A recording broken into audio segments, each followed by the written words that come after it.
Барс Медиа тартуулайт. Аскат Букарбаев учурда ата-энеси менен дал ушул вагондо көп жылдардан бери жашап келишет. Атасы электрик, апасы пол жугуч болуп эмгектенет. Тапкандары күнүмдүк гана жашоосуна жетет.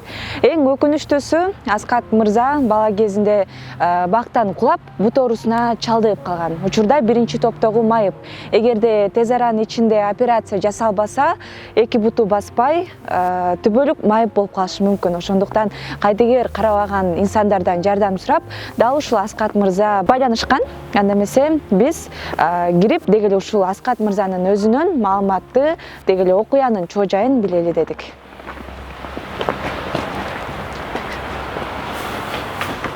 Дал ушул үйдө Аскат мырза көп жылдардан бери жашап келет. Балдак менен базат, сол буту жакшы база албайт экен. Аксап базат экен. Азыр кирип өз көзүбүз менен көрөлүк. Саламатсызбы? Келиңиз. Учурда ден соолугуңуз кандай? Кандай болуп калдыңыз? Жакшысызбы? Рахмат. Келиңиз.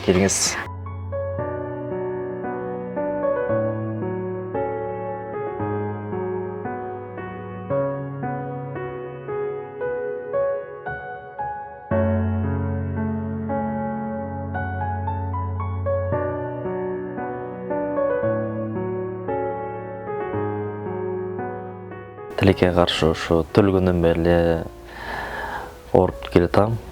Гемофилия диагнозу коюлган мага. Төрөлгөндө тубасы оору болуп эсептелет, анткени бул оору. Ошондон бери көптөгөн кыйынчылыктарды башыман өткөздүм. Көптөгөн операцияны көрдүм. Бутуман жана ошондой эле ички организмдерден дагы көп жабыркап операция болгон. Кыргызстан боюнча биринчи жолу гемофилия менен ооруган балага мындайча айтканда операция кылышкан. Сөөктү кесип протез салуу боюнча биздин Кыргызстанда гемофилияларга биринчи жолу болгон да. Сизге болгон? Бул мен болгом 2018-жылы. Тубасы ооруңуз жөнүндө кененирээк айтып кетсеңиз. Бул гемофилия оорусу негизи аябай чанда кездешет. Бизде Кыргызстанда 400 адам ооруйт.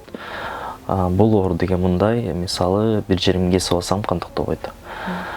Бир жеримди уруп алсам шишип кетет, ичинен кан толуп, ушундай болот. Анан кескен жерим кан токтобойт. Больницага барып, дарыгерлерим бар тең дарылашып, канды токтотконго аракет кылышат. Ошондо гана токтобосо өзүм өз алдымча канды токтото албайм. Аскат Букарбаев бала кезинде кырсыктап, өспүрүм курагы майып арабасына байланып, оор күндөрдү башынан кечиргенин айтат. Учурда Аскат кайрадан майып арабасына отургусу келбейт. Себеби төшөктө жатып, көз каранды жашоону буга чейин башынан кечирген. 2000-жылы мен бактан кулаганда жан башы менен катуу түшүп калыптырмын. Анан омурткаларым жылышып кеткен. Омурткаларым жылышып, жан баштагы нервтерим бар тең иштебей калган экен. Анан ошондо сол бутка добу кетип, мен сол бутумду сунуп албай калгам. Бүгүлгөн бойдон катып калган. Бул эми менин 10 жашымда болгон экен. 10 жашымдан кийин баспай калып, бутумдун өсүшү да туура эмес болуп калды. Анан 2010-жылга чейин мен майып арабасына отурдум. 10 жыл майып арабасында отуруп, анан кийин балдакка туруп калдым, балдакка туруп басып жүрдүм. Аскат кадимки адамдардай иштеп акча таба ала турган болсо, элге кайрылбай эле өзү акча таап, ден соолугуна кам көрмөк. Ден соолугу мүмкүнчүлүгү чектелгендиктен андай кыла албайт. Ошондуктан колунда бар инсандардан жардам болот деп үмүт кылат. Мен 12-синде, февраль айынын 12-синде мен ошондо Сабырбек Жогорбеков менен ушинтип сүйлөшкөнбүз. Анан февралдын 13-үндө менин бутум ооруй баштады. Бутум ооруй баштап, анан эртеси күнү эле баспай калдым. Азыркы учурда мен басышым аябай оор болуп калды.